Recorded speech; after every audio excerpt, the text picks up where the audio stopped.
Bismillah. Récitation de la sourate Al-Fatiha, l'ouverture. Le prophète alayhi salatu wassalam l'a récité en marquant un arrêt après chaque verset. Ceci fait donc partie de la sunna, contrairement à ce que de nombreux récitants font lorsqu'ils lisent chaque verset au verset qui le suit. Le prophète alayhi salatu wassalam s'arrêtait ainsi avant chaque nouveau verset et ne liait pas les versets entre eux. Rapporté par Abu Daoud et As-Sahmi, authentifié par Al-Hakim. Réciter cette sourate est un des piliers de la prière. N'a pas prié celui qui n'a point lu la sourate de l'ouverture du livre, rapporté par Al-Bukhari et Muslim, entre autres.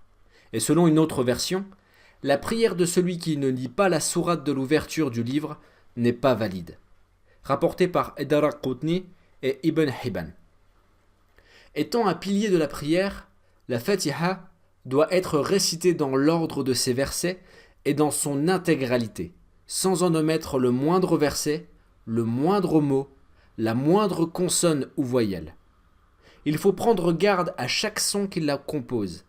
Ne négligez aucun doublement de lettres, au risque de voir ce pilier non validé.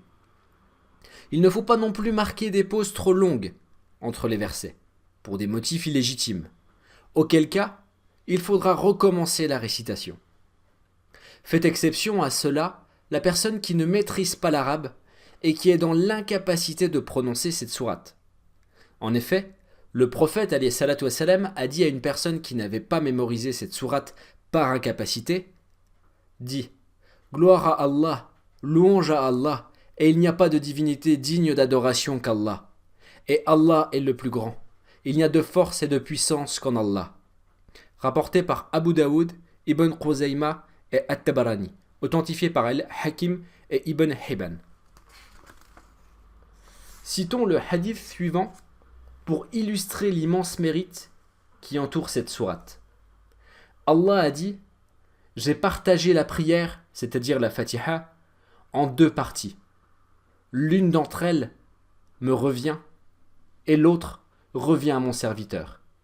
Et à mon serviteur revient ce qu'il demande. » Le prophète alayhi salatu wassalam dit alors « Le serviteur dit « Louange au Seigneur des mondes. » Allah dit alors « Mon serviteur m'a loué. » Puis il dit « Le tout miséricordieux, le très miséricordieux. » Et Allah dit « Mon serviteur a fait mes éloges. » Puis il dit « Le maître du jour de la rétribution. » Et Allah dit « Mon serviteur m'a glorifié. » Et lorsqu'il dit « C'est toi seul que nous adorons, et de toi seul nous implorons le secours, » Allah dit « Ceci est entre moi et mon serviteur.